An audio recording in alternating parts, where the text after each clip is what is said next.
Hi everybody, welcome back to Ox Talks. It's Tuesday, March 12th, 2024. Hope you're having a productive day today. We'll jump right into what I believe is a very, very important piece of information relative to the layoffs that are coming in this country and the wave of layoffs and firings that's going to sweep this country starting later this year and even into 2025 and 2026. Very extensive article came out on the Business Insider that I read just a couple hours ago. It's fresh information and I want to share it with all of you. Before I get to that, I want to thank you for watching the channel. Thank you for subscribing. Somebody pointed out that we're having issues again with dropping subscribers. I'm seeing that. Unfortunately, I don't have the time to track it down. If I keep seeing it happening, I'll put some kind of communication out to YouTube and see what they can do about it. It's amazing to me that with the size of this channel being so small, that would actually be an issue. Maybe they, across the board, the powers that be are tracking this content, and maybe they just don't want certain channels to catch on and to grow. I find that hard to let's say comprehend at the level that this channel's at, just getting started. But hey, anything is possible. So we'll keep a watch on it. I'm seeing the numbers are not growing. But anyway, I appreciate all of you being here. If you're not subscribed, please subscribe. We'll keep coming out here many times a week and letting you know what's happening in this economy and with the consumers and with the real estate. As a business owner, I do have my finger on the pulse of the business community out here locally and the real estate community. And so I can always provide some additional insight on that as well. Please hit the thumbs up button and the bell notification as well, and share the video with as many people as you can. We're in the early stages of this thing, folks. I know it probably doesn't feel like it. I'll share just briefly the inflation numbers came out today, the CPI, and they were higher than expected, of course. We know what's happening. We know the cost of everything continues to go up and to punish everyday consumers and to continue to take a larger bite out of their pocketbook and their disposable income, which is shrinking as well.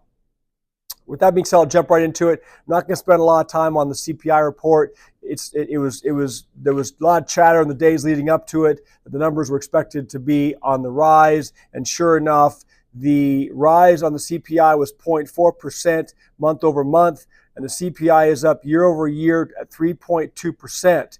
That was higher than expected at 3.1%. So it's going in the wrong direction.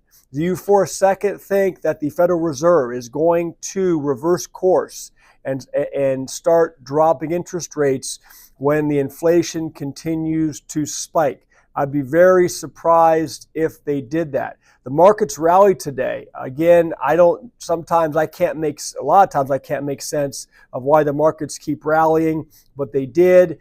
If any of you understand why that happened or understand those dynamics, please share it in the comments below. Gold and silver got hit. That was expected if the inflation numbers came out high. And look, gold and silver, gold especially, has been a little bit overbought lately. And the paper shorters were just looking for something to slam it down a bit. Let's see how it, recovers or does in the coming few days. So inflation is going up. 3-month annualized CPI rate rose to 2.8% from 1.9%. Energy costs surged. I read something this morning saying gasoline prices across this country are now on the rise again. Is that typical for this time of year?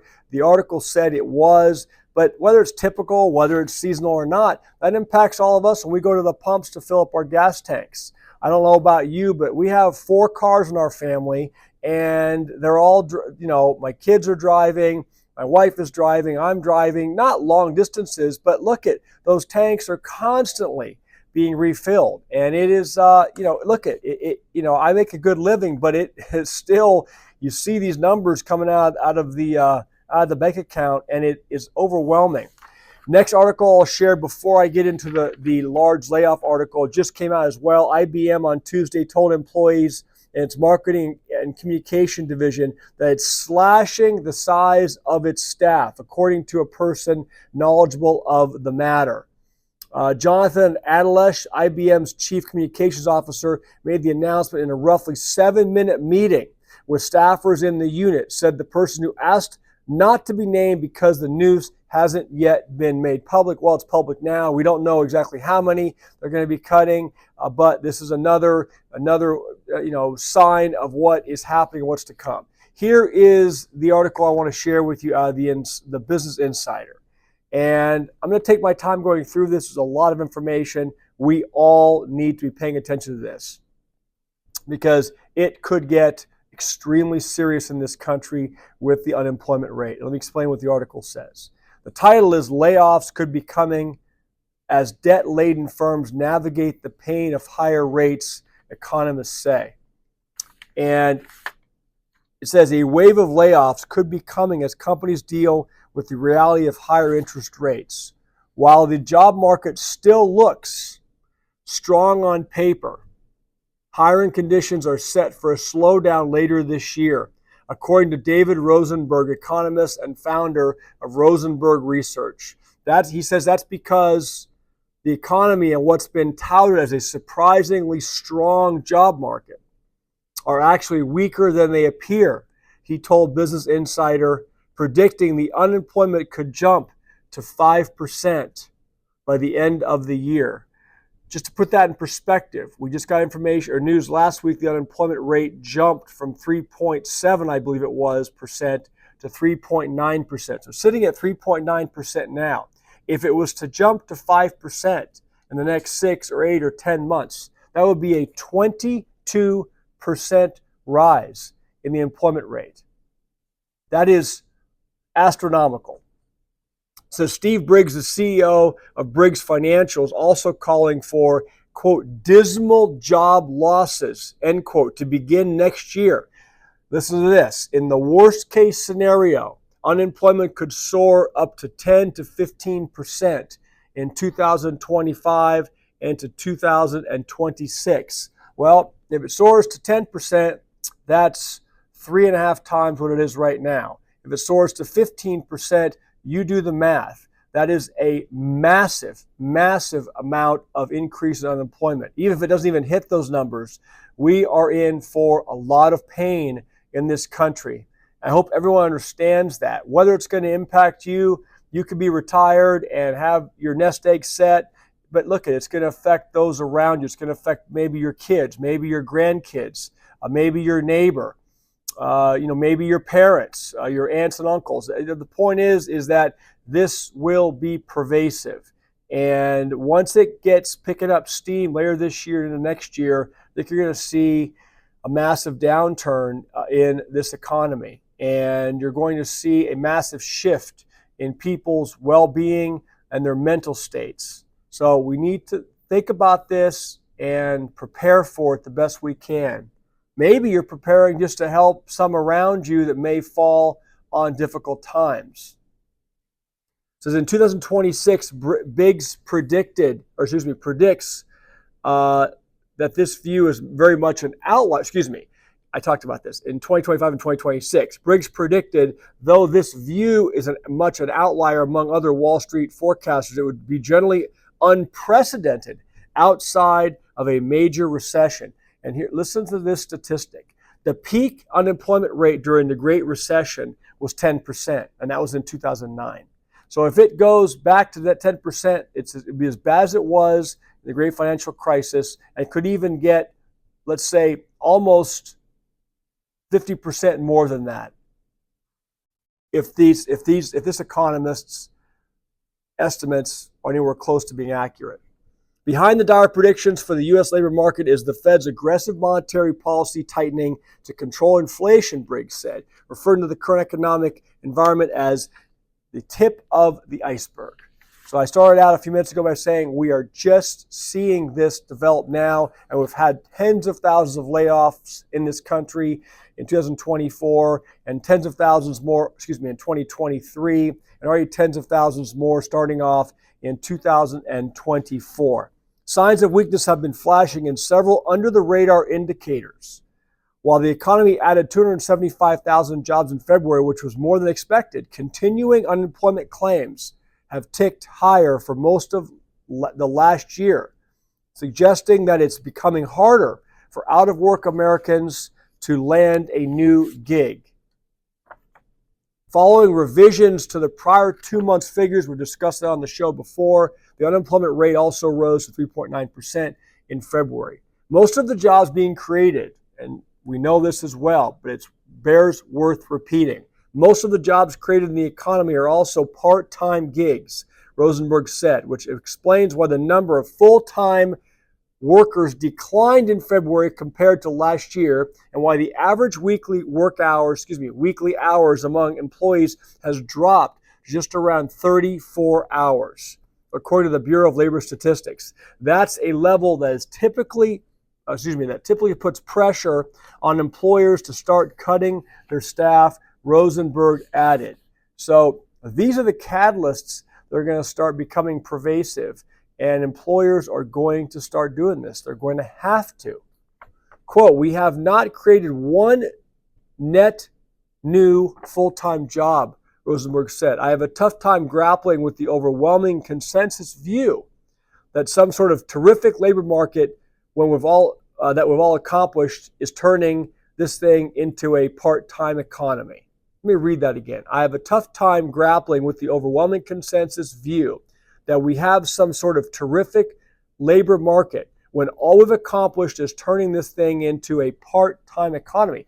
And we discussed on the show a few days ago, the majority of the jobs, even the part-time jobs, are going to illegal immigrants flooding in this country and getting IDs and having the ability to jump into the workforce. So we talk about the higher interest rates and whether the rates are going to stay where they're at for a period of time, whether they're going to keep raising rates, or whether they're going to cut rates. I have to understand that there's no dispute that the Fed's been on an aggressive rate hiking cycle for the last year and a half, 2 years, maybe even longer than that now. And that there's a lag effect that comes with the rising of those interest rates and how it has an impact on these corporations. It says higher rates spell trouble for U.S. companies with near-term debt maturities. Non-financial corporations had a near record 13.6 trillion debt outstanding in the last quarter of 2023, according to Fed data. Heavily indebted businesses risk defaulting as debt matures and has to be refinanced at higher interest rates. That could result in a wave of bankruptcies and restructurings starting in the second half of 2024, Briggs said. Even for firms that can navigate the difficulties of higher rates, steeper borrowing costs are a strain on balance sheets, which could prompt business leaders to reorganize their workforces. So if they get into a pinch, they can't simply go out and get a loan, a small business line of credit, or a loan, a regular business line of credit at 2%, 3% interest rates. They're paying 6, 7, 8% now. Layoffs and debt defaults have been on the rise. The default rate for leveraged loans rose to 3.3% in the last 12 months leading up to January. And listen to this, is expected to climb to around 4% this year, according to Fitch Ratings. Meanwhile, going back to layoff announcements, layoff announcements surged 410% year over year this last month and this February, last month. The worst February recorded since 2009. We know what was happening in 2009, according to an analyst from Challenger, Gray, and Christmas. 60% of states have already seen unemployment levels climb to recessionary levels, Rosenberg noted. And here we talk about the impact on the man and woman on the street. It says for individual Americans, layoffs are always difficult, but they could be especially so in the coming months. Many people have exhausted their excess savings from the pandemic, Rosenberg said, which has been touted as a possible reason why credit card debt has blown past $1 trillion. We know that. We know people don't have even $400, many people, saved up to cover an emergency or unforeseen expense. So what are these people going to do when they're given their walking papers, when they're living paycheck to paycheck? How do they pay their car payments, their rent or mortgage payment? pay for food to put on the table for the families, insurance costs, medical care costs, all these kinds of things, put gasoline in their car. The answer is they don't. And if they've tapped out their credit cards going on a spending spree during Christmas or the holidays, they've got a double whammy coming. I think the recession narrative is going to come back in full view, Rosenberg said. The economy will be a sacrificial lamb as the Fed attempts to gain more and more confidence that inflation is heading towards its target. The unemployment rate is a classic lagging indicator. So what are you going to do? What can you do? Have you thought about your options to fortify your personal situation? If you're relying on a 9-to-5 job as the sole source of support for your family, and that 9-to-5 job is not your own business. You don't own the company. You don't own the business. You don't make the decisions. You don't control the revenue flow. If you receive a paycheck and you're either a W-2 employee or even a 1099 independent contractor, if that flow of funds simply stopped tomorrow, stopped, you got word tomorrow morning, don't come into work today, we've eliminated your position. Are you okay? What would you do? Could you pay your bills for 3, 6 months, 9 months, a year, maybe even 18 months? Because you better think about that. If you don't have that kind of reserves, you can't, when the job market starts to slide precipitously, which it will, there's going to be such a fast constriction of available jobs out there, you won't be able to go and just find something immediately. Even a stopgap job, they won't be available. So you're going to have to be able to survive on your own, potentially jobless for a while. If you haven't thought this through, don't be naive. Don't be short-sighted. Don't think the sun's always going to rise tomorrow, the way it always does. Things can happen. I hope that you will take this to heart and think about it, because potentially your life and your family's life depends on this kind of information being taken seriously by everybody out there. Start your own business now. Get a side gig going. Start something on the weekends. Start to fortify your situation. I'll be leaving here in a little while to get a workout in. Sorry, but I went a bit long today, but this is important. This is something in the economy that I have to keep hammering home to you. Since day one on this channel, I've said, start your own business. Those naysayers say, well, don't start your own business. Terrible time to do it. It's never a bad time to start your own business. Just don't get into debt. Don't make stupid decisions. Leverage in small. Do what you can do, but use your skills. Deploy your skills and your gifts to make money outside of your regular employer. If you work for yourself, kudos to you. Start thinking about additional revenue streams, maybe within your existing business model, or even some ones beyond that. Look, if the economy really slows down, even people who own their own business, their revenues are going to pull back as well. I've had periods of time where my law practice has slowed down substantially. Not funny enough, but interestingly enough, during the great financial crisis, my practice picked up. It went gangbusters for a few years for all the wrong reasons, of course. There was a lot of suffering out there, which I did not like to see. Live through it as a business owner, as an attorney, as a head of household. So I hope you all will take this seriously.